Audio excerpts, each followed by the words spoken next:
I'll speak again for physicians, we tend to get in our little lane where I'm a cardiologist, I'm a psychiatrist, I'm a this, right? So the problem is the cardiologist, don't you know that estrogen protects the heart and the blood vessels that supply the heart? And therefore, if a woman is deficient in estrogen, it is solidly in your lane. Or a psychiatrist, don't you know that we know that women get depressed sometimes postpartum as their hormones crash? So if you Mhm. just extrapolate that a little bit, if she's here in perimenopause or menopause and she's going through mood changes, you must know that hormones is going to play a role in your ability to manage and balance her as a psychiatrist, right? So we can do this with dermatology, right? Well, you don't deal with ovaries and uteruses, but you deal with hair loss and you deal with wrinkles, right? So you must know that a woman who's going through perimenopause and menopause and has lost her estrogen will maybe probably experience a degree of hair loss.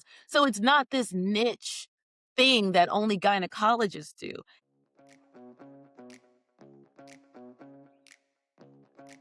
Hey, hey, and welcome back to another episode of Girl, Get Your Groove Back. We are officially in season 2, and today's episode is one I truly believe every woman in midlife between the ages of 35 and 65, y'all need to hear. We're talking about perimenopause and menopause, a transition that often begins quietly, feels confusing, and leaves many women questioning their bodies, their energy, and even their mental health.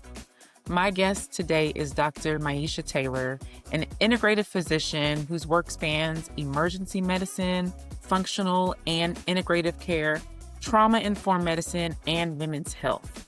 She brings a powerful blend of clinical expertise and compassionate care. And you may be surprised to know and learn that she was also the real-life inspiration for Disney Junior's Doc McStuffins. How many of y'all watched that or little babies watched it? We are going to really talk about what's actually happening in the body during midlife and why so many women feel dismissed during this phase and what real evidence-based support can look like. This is not about fear or fixing yourself. It's about understanding your body, advocating for your health, learning how to care for yourself differently in this season. So let's jump in. Woo! All right. And here we are. Hey, hey, everybody. It is your host, Coach Jamila, and welcome to another episode of Girl, Get Your Groove Back. Thank you so much for joining me. This is season 2. I'm so excited, and I have Dr. Taylor on with us. So excited to chat with you. Yes, my daughter has taught me this. I'm like, am I doing it right? I'm so excited to have you on. Thank you so much for being here. I'm really looking forward to hearing all the golden nuggets that you're going to share with us today.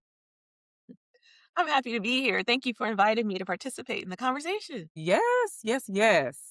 Well, we are going to dive in, and I really want the audience, and of course, I would love to know your work really spans in so many areas from emergency medicine, integrative. I'd love to just hear what got you into medicine and what sparked Yeah. this passion for you. Yes. Yes. Well, that the answer to that question is easy.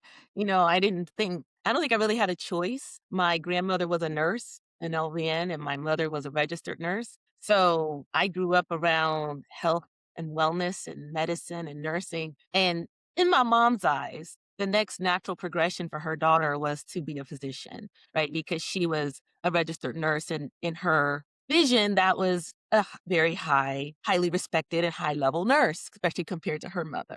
So medicine was always a part of the conversation, as was maybe law and engineering. I think a lot of families, you could be a lawyer, doctor, engineer kind of language. And so I chose doctor. The books have a lot of pictures and I like picture books. So I don't think I really had Right. a choice. It was just in the blood, huh? It was in the bloodline. It was. And I think that it's good because I think that a lot of our families, Black families, especially, my grandmother was from Texas.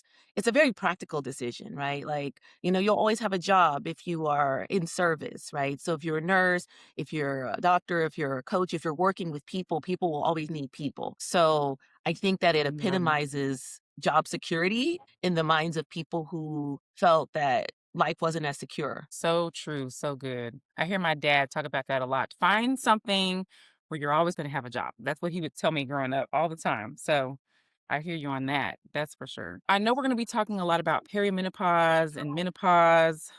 I'm in that phase, the perimenopause phase, and Lord, nobody prepared us. I feel like nobody I prepared know. us.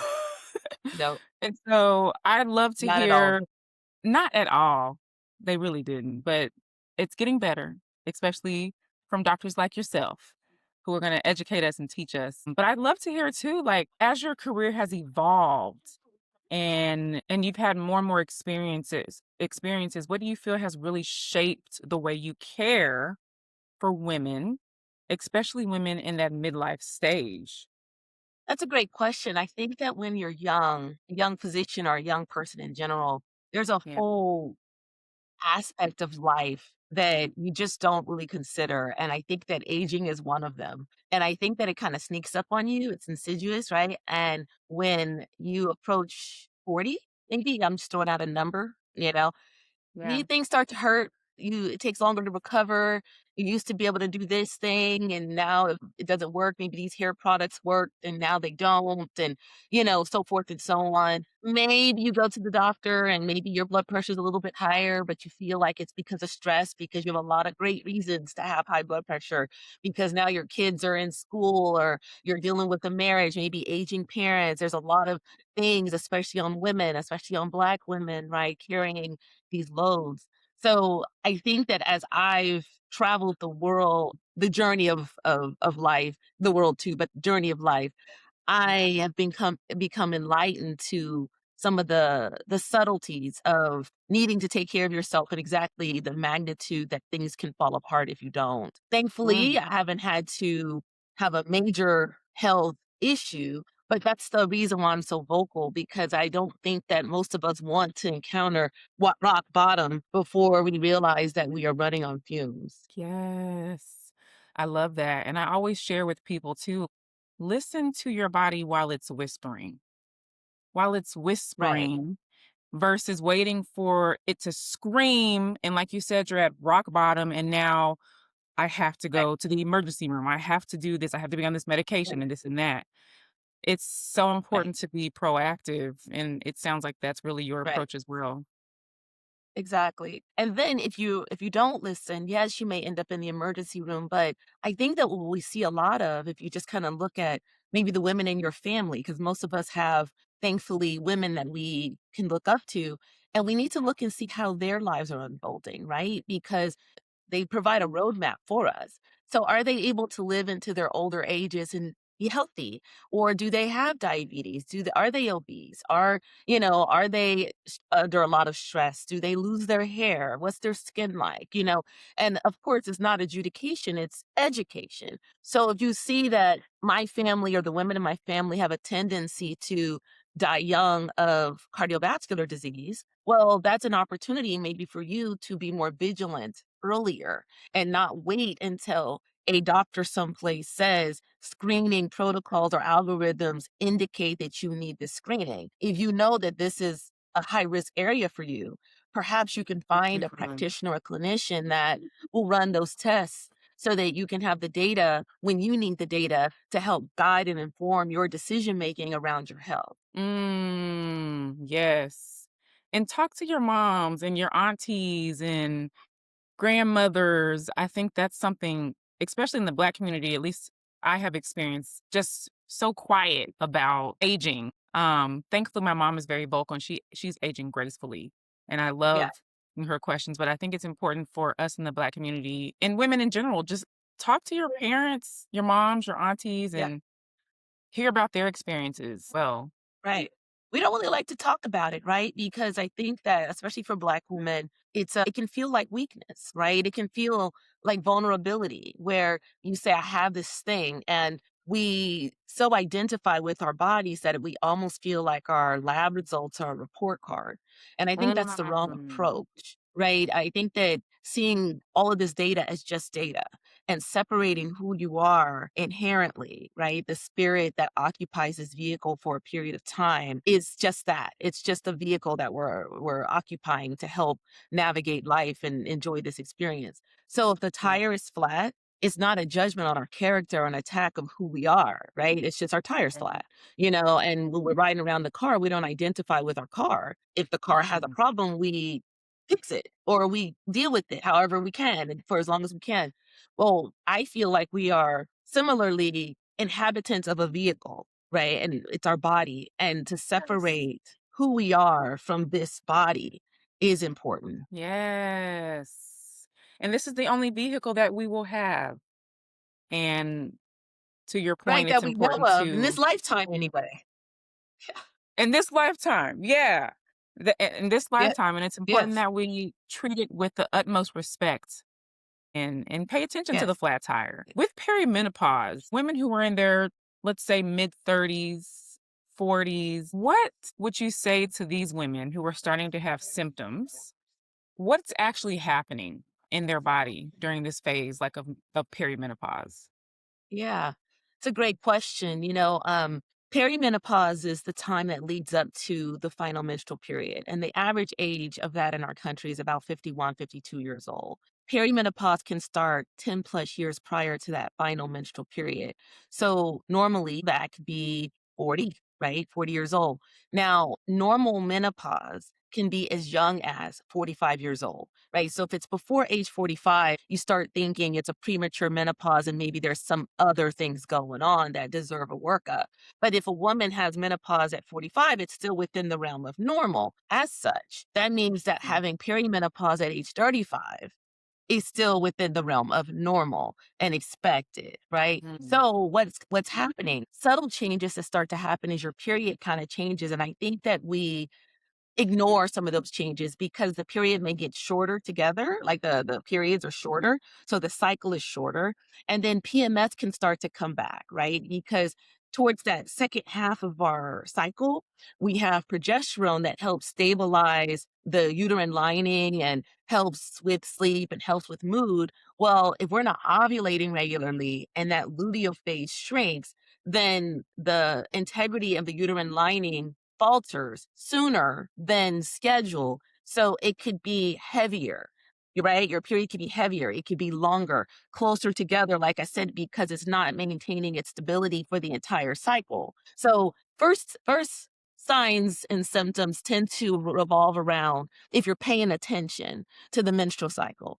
Most women are not paying that close attention, right? So if it starts within 2 or 3 days, they say it's normal. But if you look, it may start a day earlier, 2 days early, regularly. So that's a sign, right? Of course, there's the big things, right? That people say, "Oh, I had hot flashes and night sweats," and that's huge too. But not everybody has that, and then that tends to be more of a crescendo.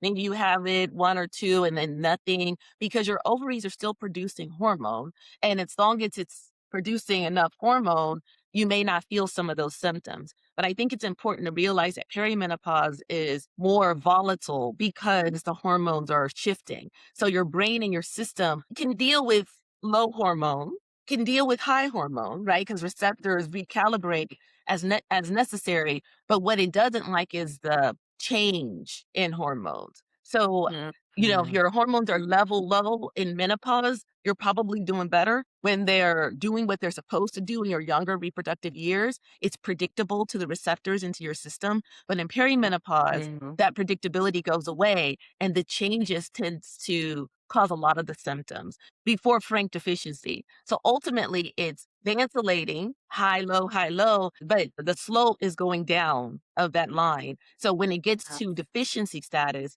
that's when you'll feel some of the other symptoms like potentially bone pain, joint pain, fatigue, weight, body composition changes. So maybe not so much weight gain, but maybe more Yeah. visceral fat, loss of lean muscle mass, right? Loss of bone density, things that you don't want to lose.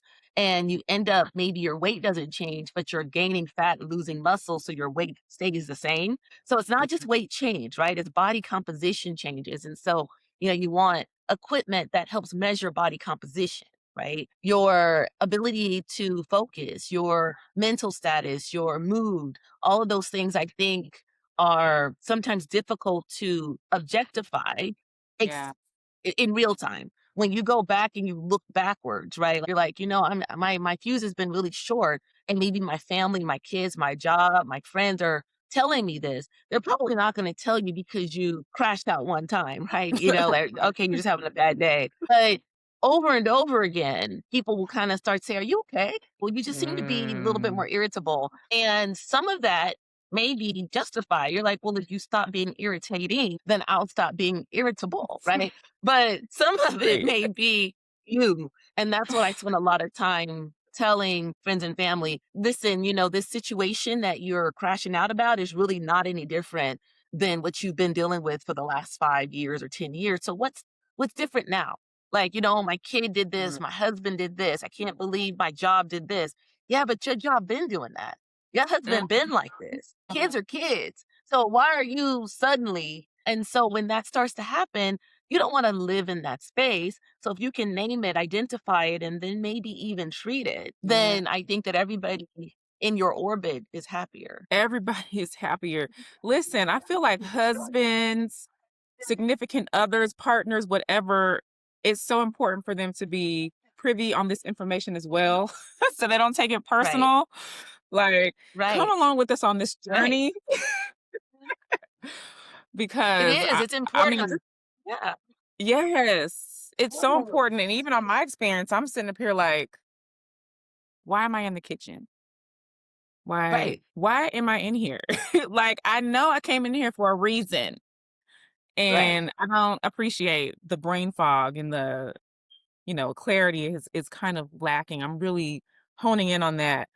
But it made me think as you were talking, a lot of women, and I feel like a lot of our listeners will say, I have been dismissed.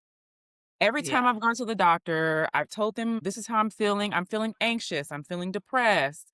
I have joint pain, whatever, all these symptoms, but their hormone panel comes back as normal, Yeah. quote.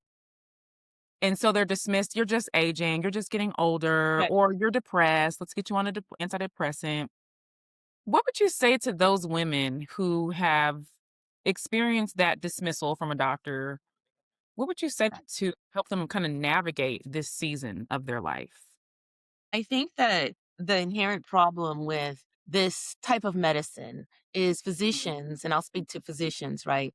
We're not trained to deal with midlife women and menopause, perimenopause, because when most of us were in training, so let's say 20 years ago, 2002 ish, it was thought that hormones cause breast cancer. So they were not indicated really ever, except for in extenuating circumstances of maybe early hysterectomy with ovarian removal or some other situation. So we didn't do it. Ironically, though, we pass out birth control pills like candy, and everybody's on one from everything from acne to menstrual cramps. Yet this is controversial, right? Which is odd. So checking hormone panels is really not that reliable in the short term because the hormones fluctuate so much. So your estrogen level can fluctuate by 20, 30 points, right? And a Yeah, day, probably more than that. So you can imagine if you capture the estrogen at one point in the day and then you draw the blood later, it'll be with, maybe 50 points higher or lower. And in perimenopause, it may be even more, rapid incline and decline than that. So, when you're pregnant, you're looking at estrogen levels in the tens of thousands potentially. In menopause, we're yeah. trying to get people on hormone replacement therapy to maybe 80 to 100. Right? So we're not talking about these very high doses of estradiol to get to bone protection, cardiovascular protection, brain protection, right? We're talking about smaller doses in contraception.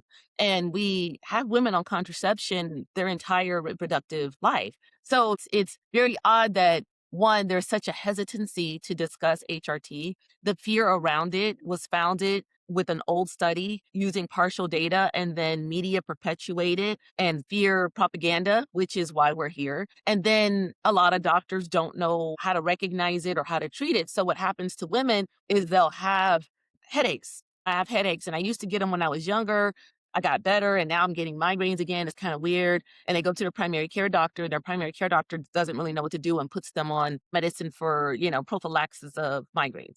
Then they have joint pain and they get some x-rays and they look normal, right? And so maybe it's arthritis. So they have to deal with that and they put some gel or they take some anti-inflammatory medicine for that. And then they get their blood pressure done in the doctor's office and it's elevated and they attribute it to white coat elevation until they can't anymore. And then they want to put them on a medication for that, right? Like then the lipids and then the fatigue and like you said, the brain fog. And nobody is really connecting the dots. So women are sometimes going from specialist to specialist. You may have a new autoimmune disease, right? Like so many women will now suddenly have Hashimoto's thyroiditis, right? Or this kind of low smoldering lupus type picture, right? Where their ANA is positive and it looks like some autoimmune issue going on, or their thyroid hormone looks normal, but if you measure the actual hormone, it's low. So what the brain is doing looks normal. The feedback kind of looks normal. If you look a little closer, usually it's not quite normal, but it's within a large margin of normal, then Yeah. nothing is done about it. But if you expand those labs and you look at what the actual thyroid gland is doing and not just the hypothalamus, which is the brain communicating, but what is the thyroid doing with that message, you may see that there is a conversion from the inactive form to the active form. And that's an opportunity to intervene, right? An opportunity to support. Estrogen deficiency contributes to this sluggish conversion, right? So maybe it's an opportunity to use objective data to say, while you're not having hot flashes and you're not having night sweats, what you are having is you're having this conversion problem with your thyroid, which is contributing to your fatigue.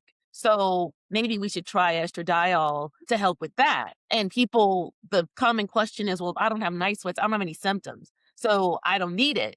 And my pushback sometimes is, well, sometimes things are going on in our bodies and we don't have symptoms, right? We have diabetes, we don't have symptoms until we do.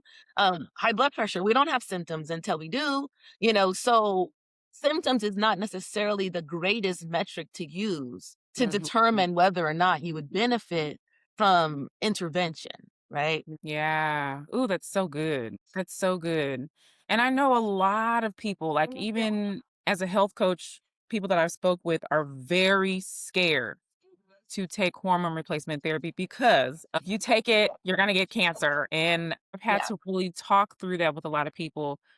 For those who are listening also, I'd love for you to kind of help them understand because I've dealt with people, for example, maybe not their detox pathways are not good. And I do think Right. it's important for their detox pathways to be in good standing, like they need to be having bowel movements and all that good stuff. Is there any connection to taking estrogen?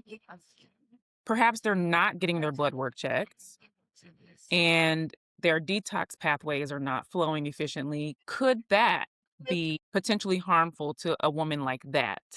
So yeah, the way our bodies get rid of waste is respiratory. We breathe it out. You think about like alcohol, right? Skin, so sweating, urine, of course, and then bowels, right? And a lot of our lipid soluble elements are deposited into bile and then put into the GI system to be excreted through our poop, our waste, right? Our bowels. And Right. estrogen and hormones in general are lipid soluble, and that is how we get rid of them. And if our body's making it or we're taking it, we need to be able to break it down, metabolize it. Those metabolites, so those little things that we break it down to, have activity as well. And sometimes those activities that they do are essential depending on the hormone. So that's a good thing, right? That is the divinity and the complication of the human body, right? It's not just the thing, it's the breakdown things that are doing other things, right? If Right. you are not, even just your example, moving your bowels, right? So estrogen is deactivated, dumped Mhm. into the poo, right? Routed for excretion. But if your microbiome is not right and you're not able to excrete it, it could be reabsorbed, right? Mhm. So groups are attached to it and removed from it to make it more absorbable. And now you have this estrogen dominant state where now you're not balanced anymore. So it's not just, remember, like I said before, absolute numbers, how high or low your hormones are. It's their rate of change, the velocity of their change, the magnitude of their change, but also the balance of the hormones themselves. So if you have estrogen, but you don't have progesterone that kind of counters it, then your absolute estrogen levels may be low, but you Mhm. don't have any progesterone.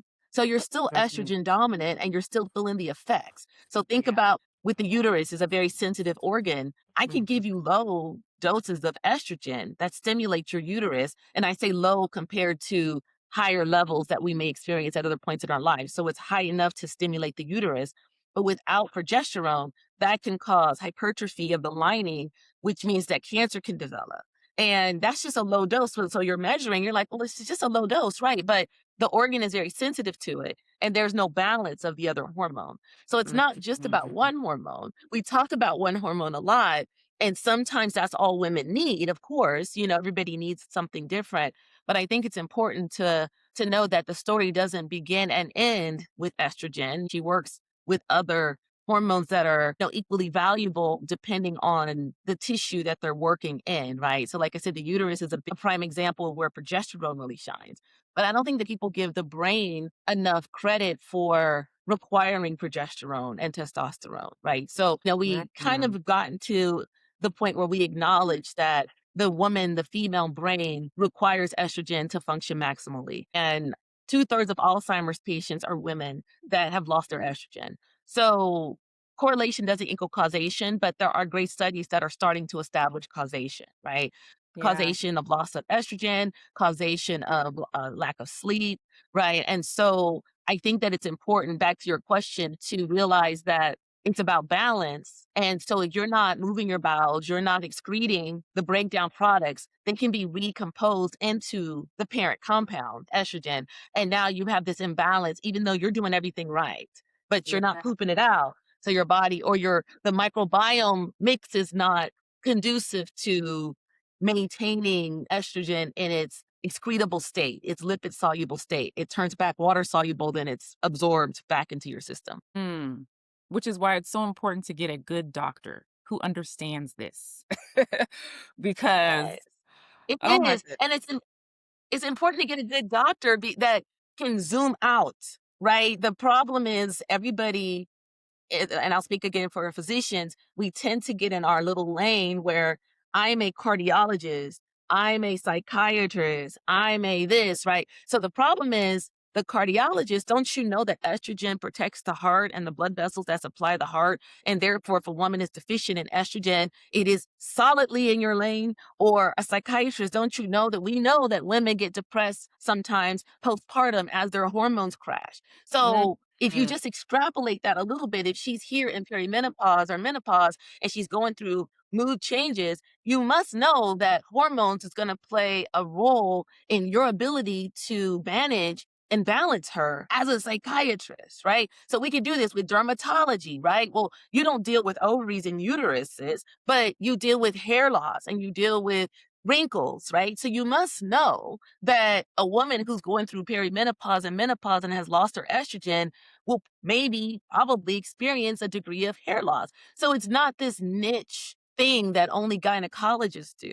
If you think about the full picture, gynecology may not even be the best specialty to do it. It may be family medicine or internal medicine, right? That looks at the whole human and all of the component parts and how estrogen weaves its way through every tissue in the body. But we're Mhm. so conditioned to think estrogen, uterus, ovary, Mm. boobs must be the women's part doctor. And when the women's part doctor doesn't know because they're not taught about the heart, the brain, the mood, the psyche, the skin, the hair, they're taught about their body part. So who owns this space? That's the Mhm. problem. So if we could get all doctors to realize this is your space, right? Yeah. Over 50% of the population of humans are women.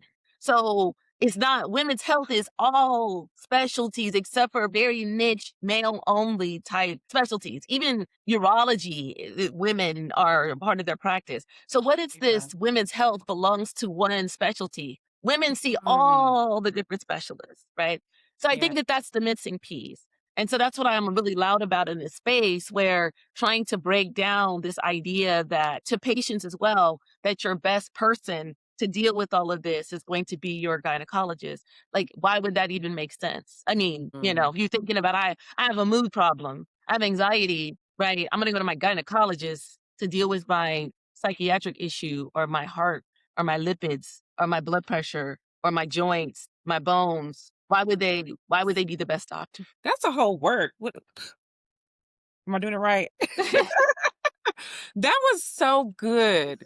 I mean, that really opened up my mind too, because I think even in society, we're conditioned to like the OBGYN is what handles our hormone panels.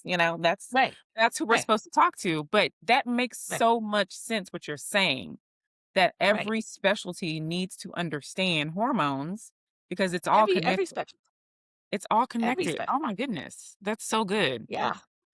And then That's you so think good. about, like, when women get older, one Hmm. of the problems that elderly women will have, one of the top reasons for our visits to the ER is urinary tract infections, right? Or mental status changes due to sepsis secondary to a urinary tract infection. Mm. Well, if they were on vaginal estrogen, the incidence of urinary tract infections dropped dramatically. I want to say over 50%. Right. So you can reduce the number that we see in half just by putting vaginal estrogen in that part of the body, right? So the tissue integrity is maintained. So that means that it seems to me like urologists and even gerontologists, right, that deal with older people should know that and prescribe it, right? Not gynecologists, right? Because an 85-year-old woman is probably not seeing a gynecologist anymore. Yeah. So who's going to make that connection and give it to her? It needs to be that practitioner that's taking care of her in that stage of life, right? Or like I said, bone health. Women, if you live long enough, I want to say, and I'll have to check my stats on this, but all women will lose some bone density. And I want to say, what, 1 in 3 will have a significant fracture if they live long enough.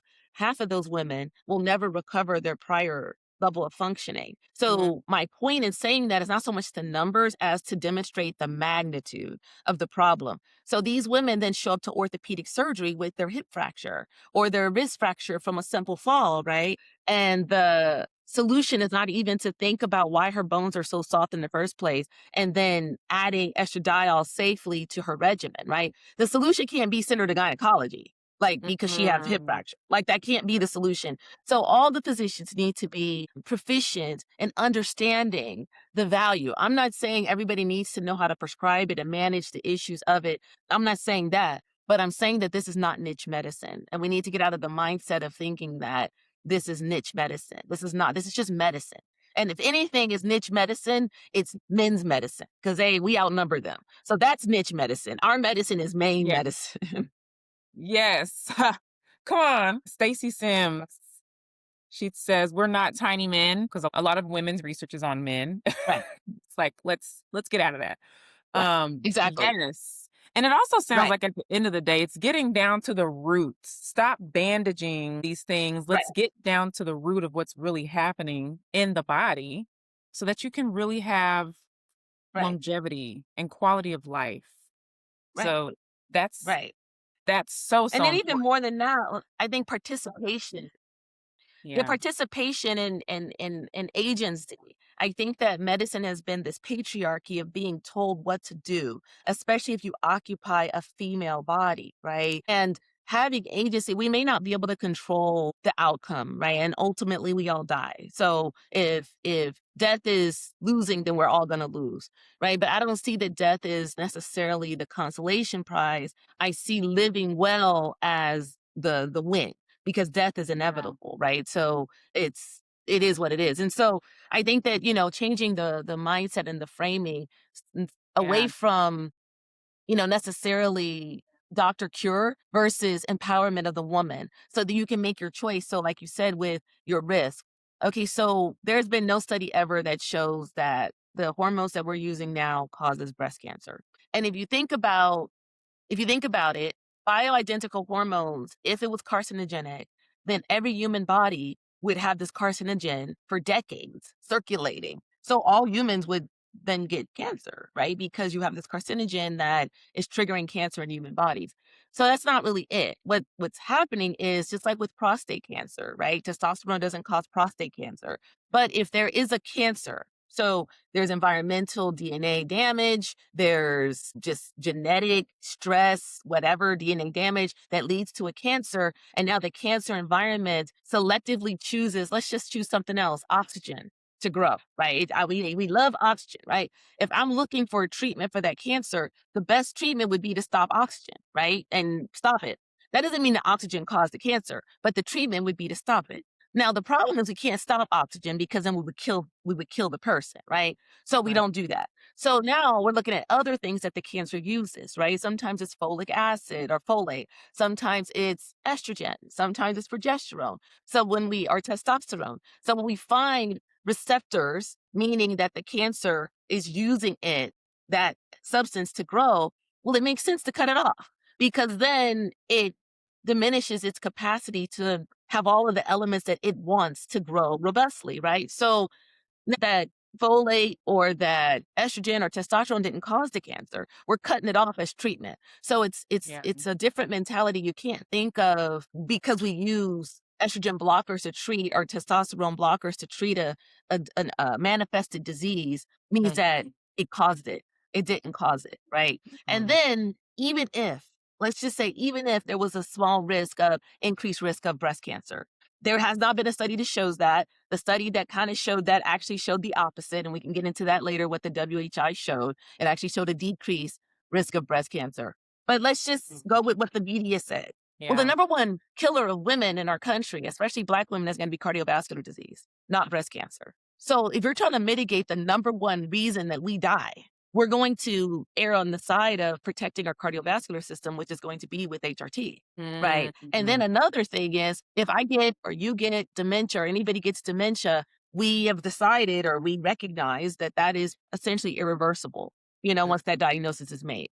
We just try to slow progression, but it's irreversible, right? Alzheimer's, there's no cure. If you have a sudden cardiac death, which is how most women present with their first heart attack, there's no coming back from that, right? So Yeah. if we don't protect the brain or the heart, we're doomed. If Mm. there's a chance of breast cancer, I know several survivors of breast cancer.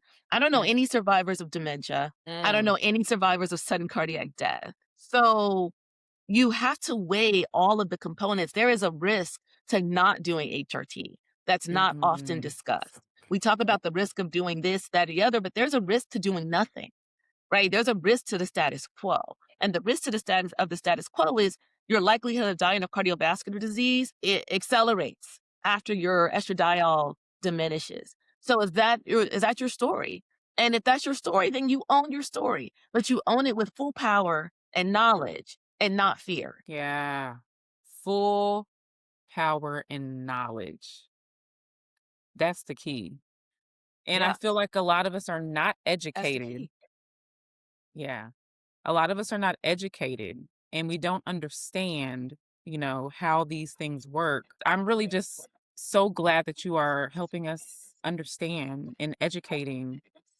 I'm curious too, are there any symptoms that you've noticed that are related to perimenopause and menopause, for example, that maybe women are not recognizing are connected to hormones?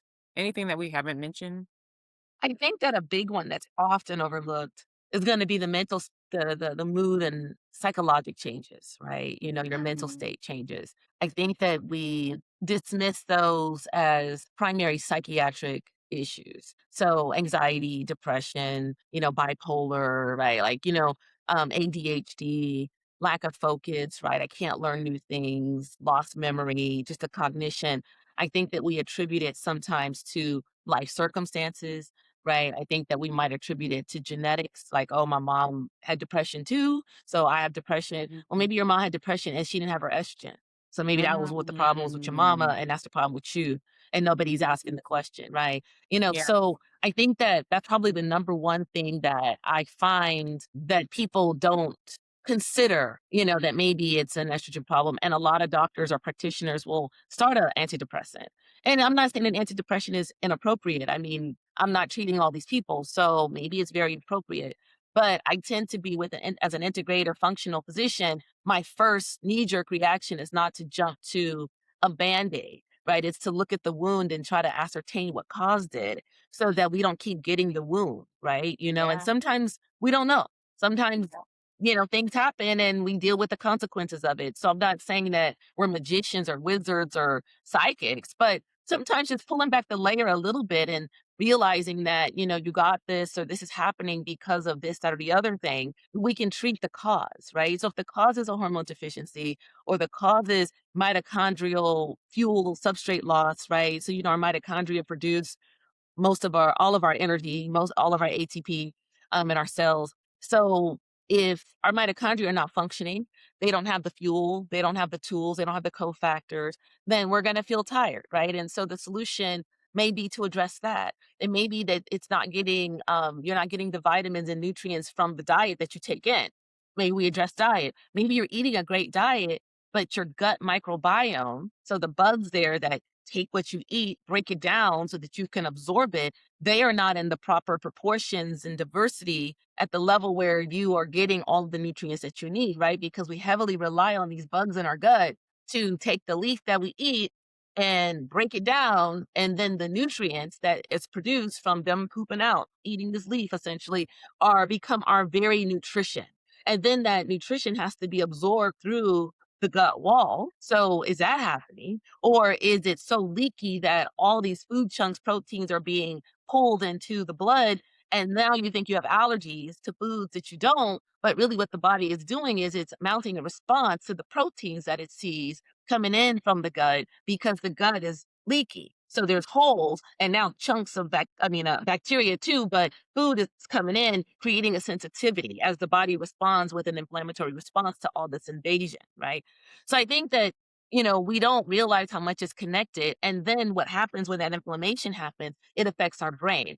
And it seems like magic, and maybe it is magic, right? If you have a degree of wonder about the God, the divine, the universe, the way we're put together. But we can imagine, like, when we get the flu or we Yeah. get sick, well, why do we get tired? The flu is happening in our lungs, our throat, or Mm, whatever, right? Like, so why does our brain kind of turn off too and we go to sleep? We get this fever and we get a headache, and it's a whole systemic sort of reaction to fight this invader, right? But mm, when it happens with the food that we eat and an inflammatory response, and we have those same symptoms, we don't attribute it to the food. We don't attribute it to the gut. It's some magic. It's like hocus pocus or talking weird when you say gut brain axis. But it's really not, because we already know when you're nervous before a talk, you might have nausea, right? You have palpitations, maybe you have diarrhea. Oh, what's that about? Like, your brain is stressing about something. Why is your body responding with this autonomic response, this sympathetic response, right? So there is a connection that we live with that we know. But now, when I'm telling you, if you eat that food and it's causing inflammation or your gut is inflamed and your body is responding to that inflammation, and that's why you're tired or your mood is off or that's why you're depressed, right? You have no motivation. You don't recognize yourself in your own body. Suddenly, it seems like that's a stretch, right? It's not a stretch. Like, we live it. It resonates because we live it. We live in our bodies and we feel this, right? We eat something absolutely. and we feel better. We know this, right? Like, how many people eat a whole bunch of chocolate and a whole bunch of other things because it makes them feel good? I Uh-huh. mean, is that all placebo for everybody? Right. Yes. Ooh, the gut being the second brain. Do you have maybe 2 tips for our listeners who are experiencing some gut imbalances? What are some things they could do to perhaps help that area do better? I think that the one thing that I would do is I would eliminate dairy. I don't think that that's a good nutritional source for humans. Yeah. So eliminate it, especially milk. Now, cheese, ice cream, dairy inside of a piece of bread, I'm not talking about that. I'm talking about milk, right? It's not a nutritious Yeah. beverage. Remove it Yeah. from your repertoire. Or if you do drink it, realize that it's not good for you. So Mhm. enjoy it. Right? It's a treat, you know. I Right. think that if you have sensitivity to food, another elimination is going to be gluten, to cut that back as much as possible, maybe Mhm. do a trial elimination of it, because it's Yeah. highly inflammatory in some people, a little inflammatory in everybody, right? So those are two big things, right? That I think you can do. I think that probiotics tends to be a little bit more tailored. You can go overboard with that. If you have bloating and slow transit time through your intestine and you're taking more bacteria that are producing more gas and more activity, that can be a problem and cause more of what you're trying to mitigate. I think that fiber could be good for a lot of people, but again, if you give the wrong bacteria a lot of fuel, right, then it can perpetuate issues. So across the board, I hesitate to say do this or that or the other thing for your gut. But one thing I Yeah. can say is don't put trash in it, right? And Mm, milk is a trash food. Honestly, gluten, the pesticides, non-organic things, your system has to deal with detoxifying that, which is a heavy burden, especially if you're already stressed out. So if you can minimize that exposure to your gut lining of all those irritants, I think that yeah. you are doing a huge first step to gut health. Yeah. So milk doesn't do a body good, as they told us growing up. It does not. That was a whole propaganda campaign. Some people can make a lot of money, and they do, and Uh-huh. they did, and that's great for Mhm. them, I guess, but I'm it's telling not good you. for us. And this is a little off subject, but I remember I gave my son, actually, I did not, his dad, when he was 1, he was so excited that he had stopped, well, he wasn't breastfeeding and he gave him milk, okay? Cow's milk. And my Yeah, son swole up so bad. His eyes, his mouth, he was throwing up profusely. I was like, "Oh my gosh, yeah, this is not meant yeah. for nobody." I No. mean, I'm sure, people obviously we get away with it, lactose intolerant and all kinds of stuff, Yeah, but he had a terrible reaction. Until this day, he cannot do milk. He's like, "I'm just gonna stay away from it." Yeah, I think you should. Like, let's not. So, yeah. Milk is it's just not good, like, I understand certain circumstances, right? Little babies, preemies or otherwise that need a kind of a formula-based, complete protein growth serum where cow's milk may fit the bill, right? I understand that. I understand that yeah, humans that migrated away from peri-equatorial areas to places where they had to utilize the basically mammary secretions, so milk of other animals in order to live, right? Like, because if you think about it, we're the only mammal that does that. We're the yeah, only mammal that past weaning, we still drink milk. And then even more weird, we drink other mammals' milk, right? yeah, Like, so that's weird. And so I understand when there's not a leaf in sight, the sun comes out for 10 minutes, it's a tundra of snow, right? Like, I understand. We're like, oh, well, there's a buffalo or there's a whatever. Let's get their milk and drink it so that we don't die. And then the humans evolved to acquire the ability to utilize that fuel source and that calorie source to thrive. 100%. That's what evolution is. Of course, I understand how that works. But we're not that though.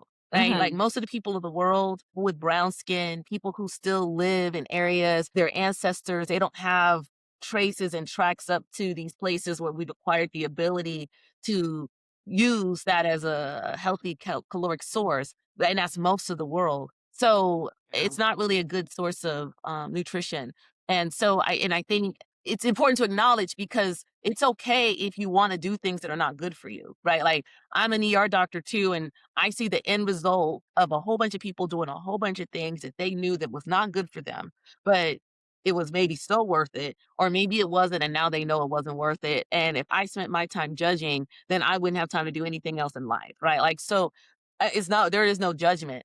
It's just knowledge though. So if you're going to do that, then maybe you don't do the other thing, right? It's like budgeting. Like you're going to budget your money. If you buy this purse, you can't get those shoes, or you can buy this purse and get these shoes, right? Like it's the same yeah, thing. Well, I'm going to drink this milkshake because I like it, but let me take some lactate. Okay. Because I'm yeah, lactose intolerant. Well, maybe you shouldn't be drinking the shake because like you need to take a thing to be able to eat the thing, yeah, right? But enjoy it though. And then maybe right, you don't smoke. Right? Like, you know what I mean? Because smoking is bad too. Or, you know what I mean? Like, maybe if you drink, instead of drinking a fourth of a handle of whiskey in one sitting, maybe you have a mixed drink over dinner with friends, right? So you get the right, benefit of and I know the MAGA people said this and it was blown out of proportion, I think. I don't know. But there is value to social connection, right? So if you're yeah, eating and it's in the setting of a holiday, social connection, you're having some of grandma's sweet potato pie, that's worth it, right? But it's not maybe good for you, right? And that's okay because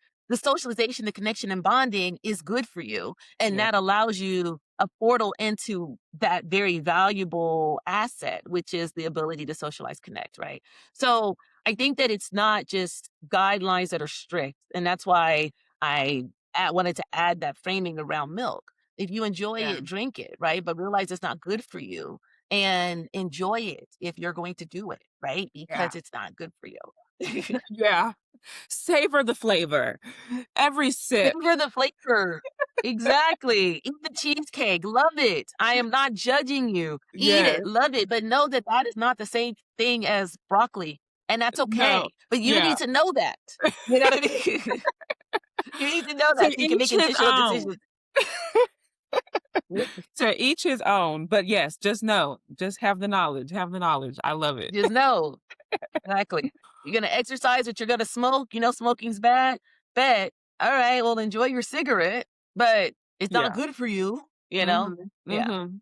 Right. Exactly. Exactly.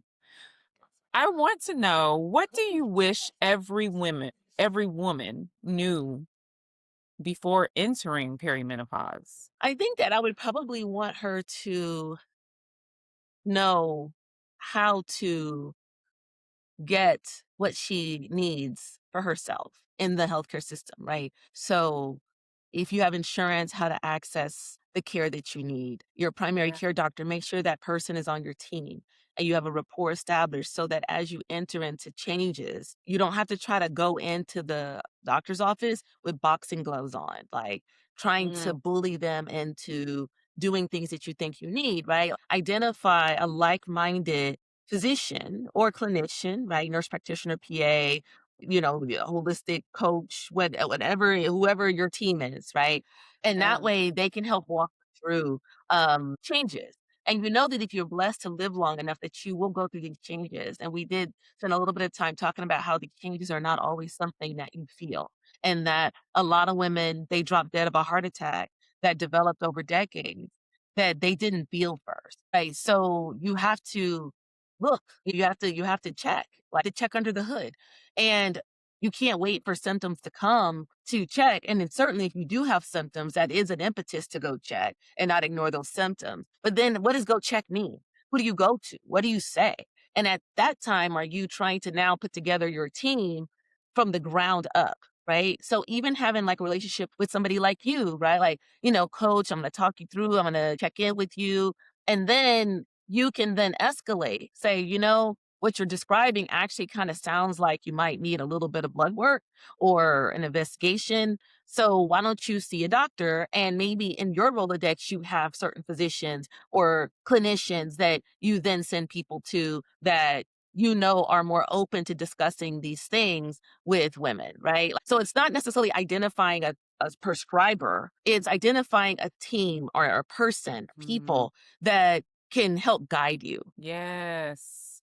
Yes, I love that. Knowing how to advocate and finding the right people for the season and stage Right. of life that you're in. That is so necessary. Exactly. And with that being said, everybody needs to know how to find The you. the good thing about coaches is that you can use a coach across state lines, right? Like physicians, Yeah. you might find a great physician in Texas and then you move to Oklahoma or they move and now they can't treat you anymore, right? Which is asinine. And I don't know why the United States does that.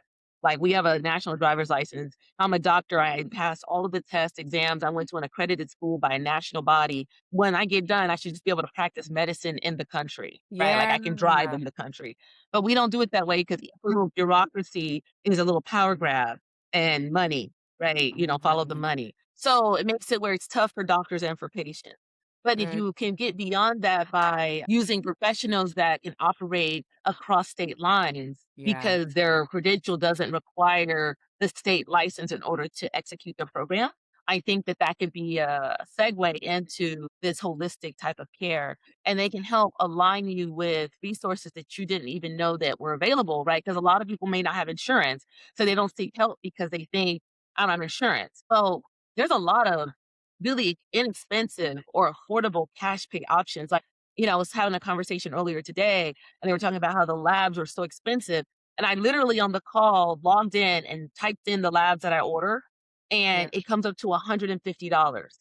So I get that not everybody has $150 or to see a doctor like me. Okay, so it's $200, $249. I get it.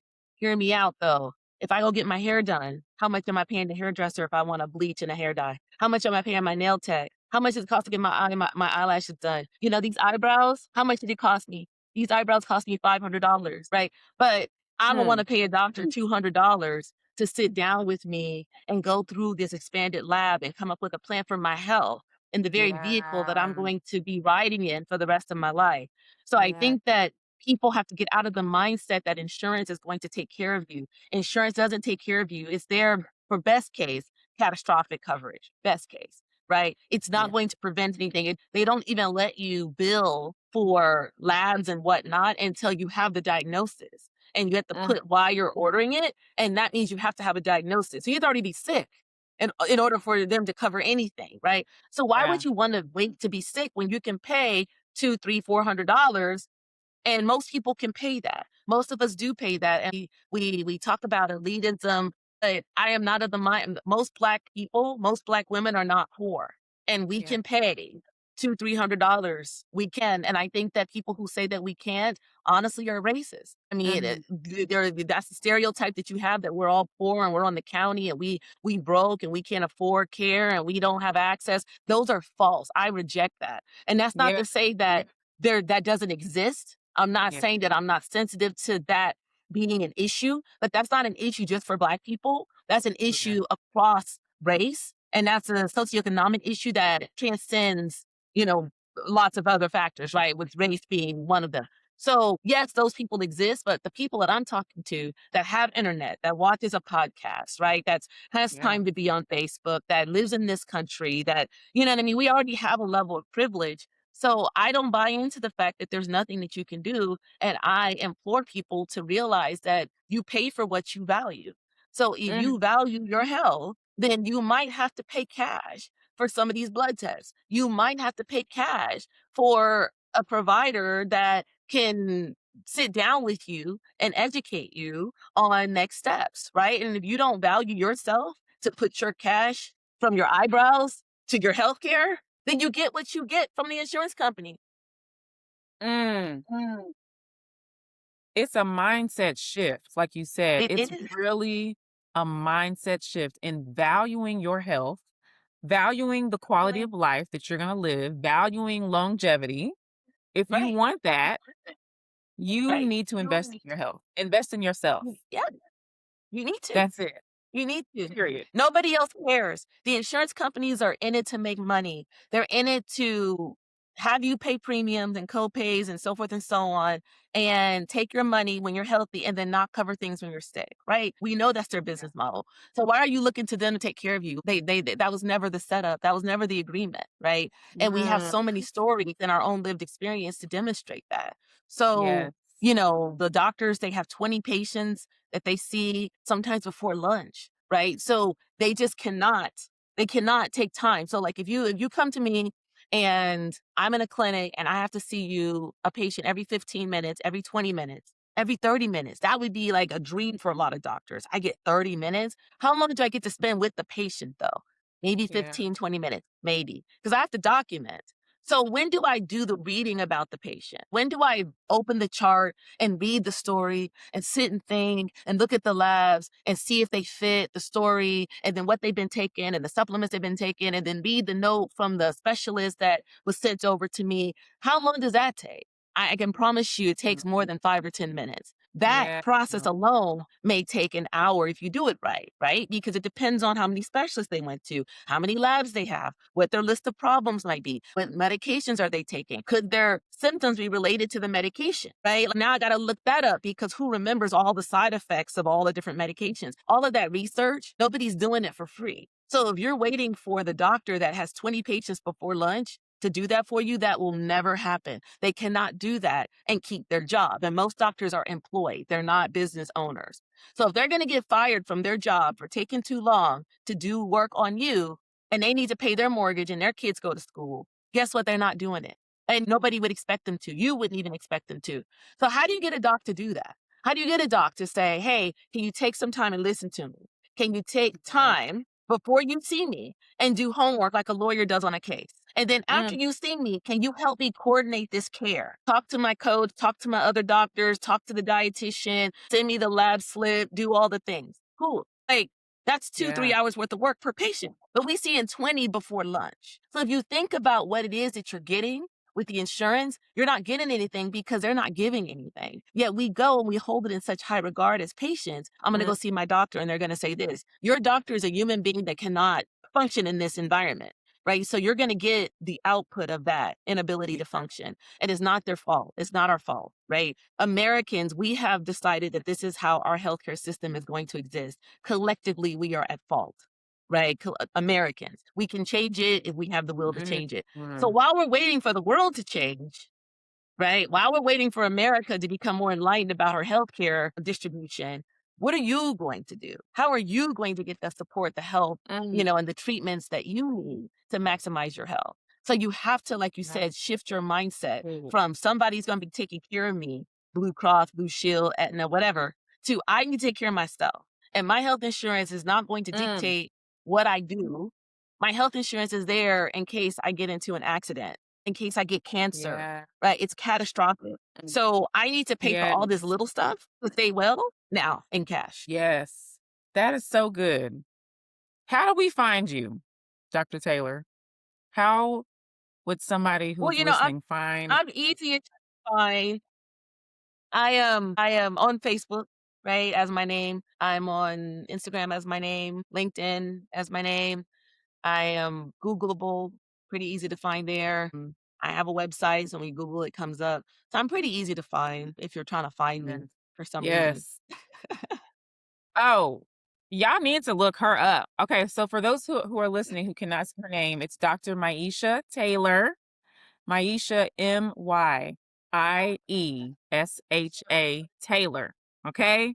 Y'all look her up. Amazing, amazing, amazing. I'm giving you the shout out. I know you know, but I'm telling everybody, y'all need to look her up. I have to ask you, we cannot close without. I did not know that you were the inspiration for Disney Junior's Doc McStuffins' mom, and Yes, she's named after you. So you have to tell us a little bit about how that came to be. How did you get that? yes. Like, what happened? We want to know. Well, I think that it's cool. I mean, the show actually didn't start off with the idea that the little girl would be a black girl. So when she became a black girl, that's when I felt like she became me, right? And the reason why I think that that is important to state is because the show wasn't designed to tell a black story. It was designed to tell an American story, which I think is the next level of evolution of black Americans to just be a part of the American story, right?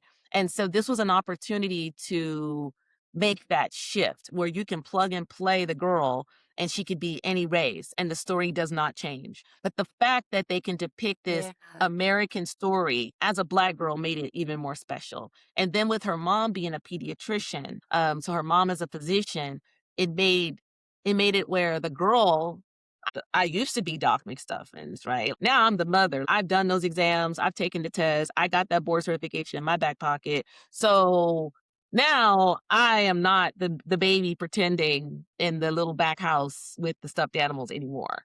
So while that's all cute, Yeah. that's why I told him, no, the mother character is me. I'm the boss, right? So that's how that Yes. came to Yes. be. I think that the true inspiration and the value of the show, I think, is for all little kids, basically focus on little black girls because she's a black girl, which is tremendously important. But I Yeah. think it's just as important for other people to see us like this too, right? We already kind of see ourselves as great, right? Especially if you come Yeah. from families like mine, capable, you have role models that are intentionally placed on your path. But what is the barrier is when I walk into a room in the emergency department and I get asked 3, 4 times, so you're the doctor? Or when I'm walking by and somebody will say, "Oh, excuse me, ma'am, can you be a dear? I made a mess on the floor." And I always use this because I Mm, remember when that happened. I remember thinking, what, like, I was like, what is that? Did you shit yeah. on the floor? Is that like, Yes. I went through so many things in my mind before it got to the point where I was all like, so I had the audacity to be offended, right? It was so many layers before I even processed that they thought that I was not even the nurse, right? Like they thought not even the chef, not even the food server, that I was somehow the cleaning janitor. I don't even know.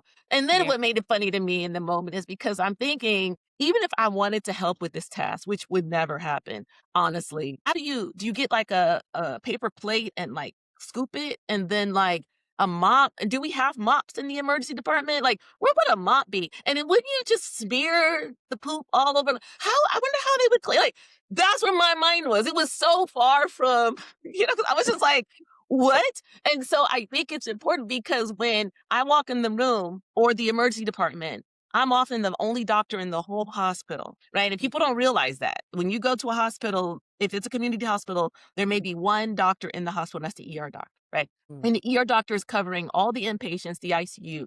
So the nurses are there. And if there's an issue, I leave the emergency department, I go upstairs to the ICU to deal with that issue, right?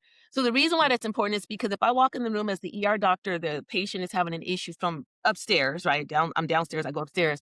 And I have to convince staff that I'm the doctor. Like, oh, I'm Dr. Taylor, you're Dr. Taylor. And they're talking and they're running around. They're like, well, we're just waiting for the ER doctor to come. And I'm like standing right there. Guess what? That patient is getting delay of care.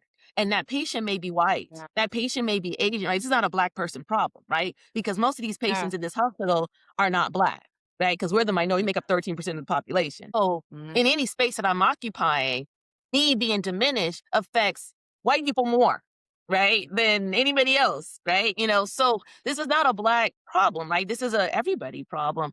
And if I need to convince staff that I am the team leader and I have to keep saying orders over and over again, or things are not getting done, or they're undermining me, who suffers? Not me. I get Yes. paid by the hour, right? I go home at 7, regardless, right?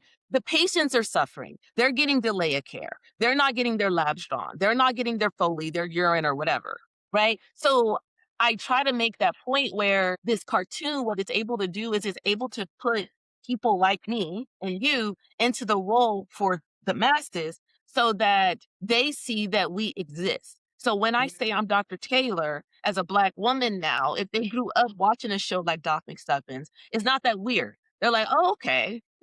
Maybe I've never seen that before, but I Absolutely. have though.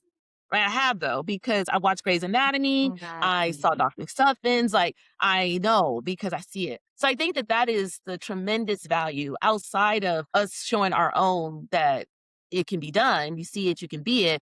I think that there's more value potentially in showing everybody else what we're capable of. That was so well said. Representation really, truly does matter. And I know that's a cliche statement, but it really does make a difference. It's Yeah. so important. My daughter Yeah. grew up watching Doc McStuffins, and it was just cool to see the connection. This is Doc McStuffins' mom, y'all. Love it. I love it. So before we close, I'm going to do some quick rapid fire questions, Okay. and you can answer them in one sentence or like an instinctive answer. Okay. Okay. So I have just a few of them. So, what would you say is one thing your younger self would be shocked you now care about? Menopause. Of course, like, girl, who cares? We don't need that. Menopause, period. Okay. Is Dr. Google a friend or a foe? It depends on how you use it. I encourage patients to share with me what Google told them, or ChatGPT or Claude AI or Gemini told them, so that we can add context to it. I like that. I like that. Because please get the context, because otherwise you're dying, Yes. And cancer. I encourage patients. I think that it's disingenuous for physicians to say, you know, your Google search doesn't equal my medical degree. That is true, but also Google's pretty smart, right? There's a lot of Mhm, smart people mhm. on the internet that know a lot about things that you don't know about, and that's okay. And yet we find those Yeah, smart people and those things that they say through searching for them, and Google is a great search engine, right? yeah, So I don't knock it, right? We can learn from it, but like you said, you want to add context, right? So yes, any symptom can be cancer, right? Like yeah. you can have nausea and that's how stomach cancer starts, right? For some people or Mhm. whatever.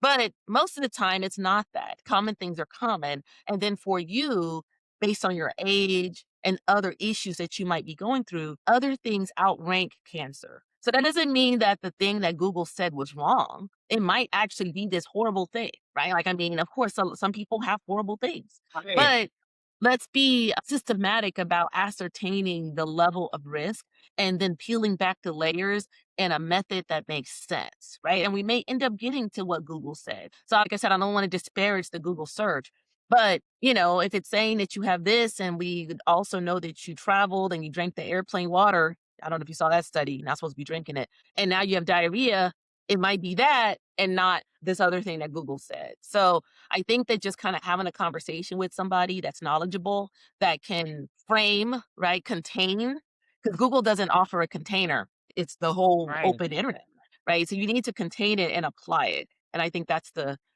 skill that a physician can offer, but a lot of other practitioners can offer that too. I think that what physicians should be able to do well is when you get into more complicated cases, right? I think that nurse practitioners and Mhm. PAs can handle a lot, but I think that the years of training and the foundational knowledge that we have to admit that if there's a time, like if you go to school for 12 years after high school versus 8 years after high school, we have to acknowledge that there's something you learned in 4 years that other person didn't learn in 4 years, and whatever that is, could that add value to a more complicated case? Absolutely.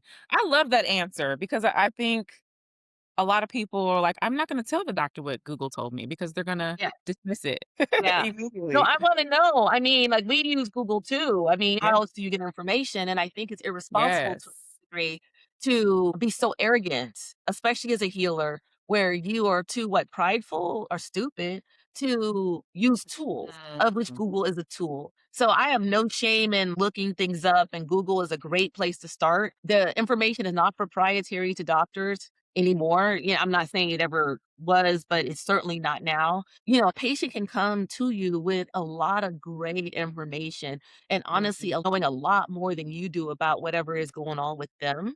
And they have to bring you up to speed. And the reason why they need you is to connect the dots and maybe allow them access to medications, investigations, interventions that they can't do from home on their computer, right? Yeah. So you then become a partner for them and not like a patriarch, right? And I think that Absolutely. medicine really needs to get away from thinking that the doctor is all knowing. That expectation by society needs to go away, and by doctors it needs to go away. you know? Yes.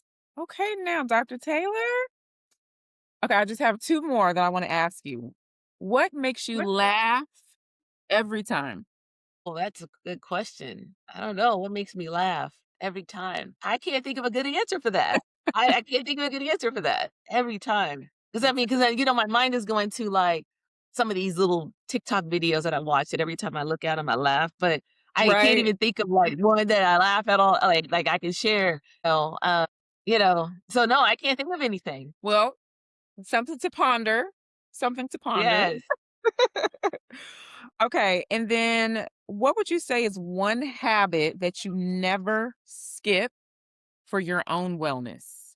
You know what I don't skip, especially anymore, is I don't skip protecting my sleep time. So when Oh, people want to have early morning meetings or it requires me to do like get up before I would want to, I decline them yeah. across the board now, right? I'm not waking up at 4 o'clock, 4:30, 5 o'clock to get to a place for an 8 o'clock start time of a thing. Yes. I'm not your girl, right? I go to bed late, so I wake up a little late, right? Because I want to get the Yeah. 7 to 9 hours or whatever. So if I'm waking up at 8 on days I don't have to go to work, right? Like, which I don't work in the ER that often as much anymore, which is by design, then Right. I'm not scheduling things too early. So I protect Mm, my sleep. protecting your sleep. Yes, Yeah. ma'am. It's important. Okay, because this is Girl, Get Your Groove Back. What Uh-oh. does what does getting your groove back look like for you in this stage of your life?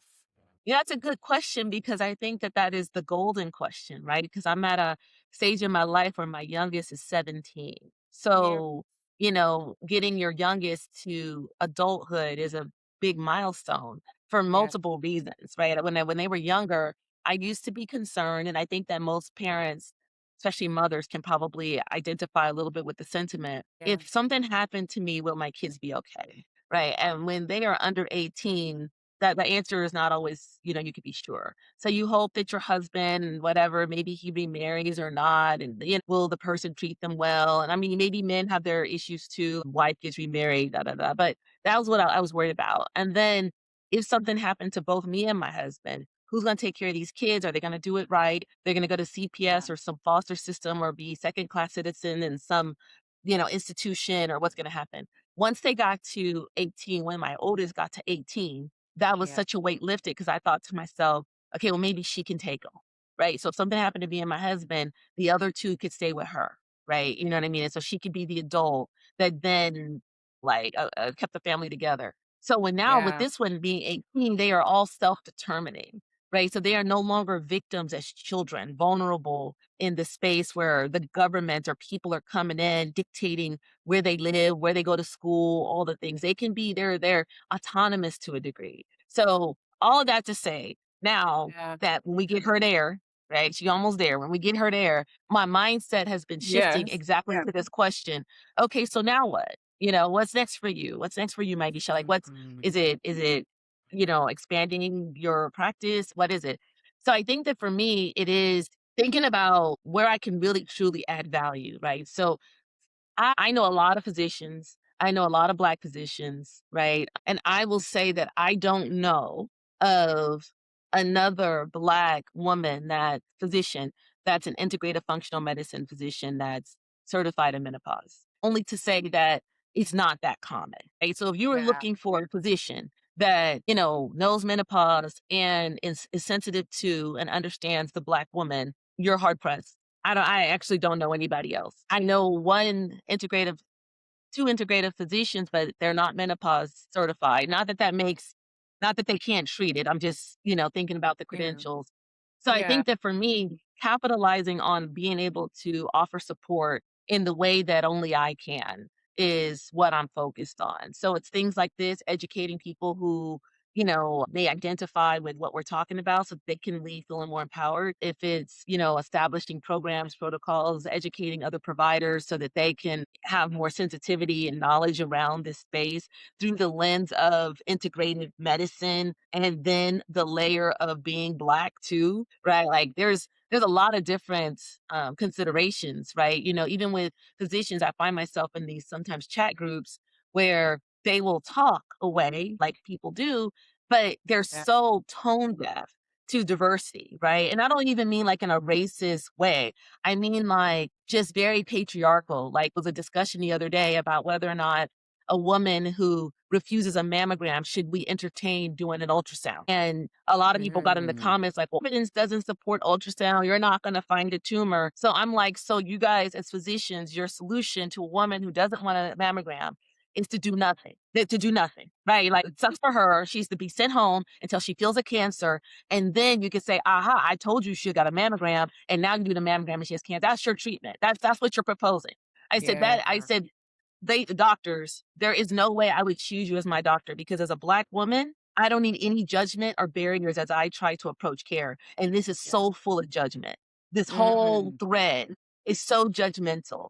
Yeah. And I took it from an ultrasound and a woman's choice to forego a mammogram to the judgment of the physicians and how I would experience that as a patient. Right. Yeah. And you're not getting me any closer to getting a mammogram. And maybe I'm afraid of strike mammogram and insert vaccination, insert whatever intervention. If I'm of the mindset that the government made aids, like when I was in medical school, this was a big thing in Los Angeles, the government created aids to inject Black people so that they die.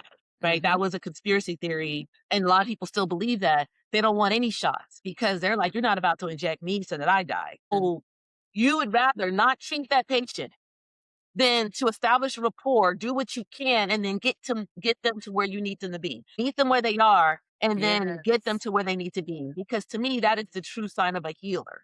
You guys are Yeah. just being these patriarchal assholes, basically, that Yeah. they're so disconnected from the varied experiences of humans on Earth, right? Mm. So I don't think that you need to be a certain race to take care of a certain race, but I think that having the lived experience of being a member of a press group, a woman, all the things that make us us and me adds Yeah. value in a way that it's really a blind spot for a lot of other doctors. And I think when we go, we feel it. We know that there's a blind spot. We might have to educate them. Well, I'm not going to do this because, and then they think you're ridiculous. Well, I'm not going to get a mammogram because, and you fill in your fear, like whatever your fear might be. Oh, it may Yeah. squeeze the cancer and make it leak out, right? Like I've heard that before. Yeah. Well, there's ways to deal with that. And so they're saying, well, the evidence doesn't show that. Well, but if I'm a patient, I don't care what the evidence shows because the evidence didn't ask people like me. Maybe Yeah. if you squeeze black breasts, how many black people were in your study that informs your evidence? And Yeah. if there's none, or you can't tell me, then I'm not going to make the connection that your study or your evidence applies to me. Yep. Right. So I just feel like a lot of that backstory, explanation, connection, mitigating blind spots is exhausting, as we know. So Yeah. sometimes you just seek out doctors that have already demonstrated that they understand. Mm, So I want to be that doctor. That's I that's love that's what I it. that's yeah. We need you. We need you.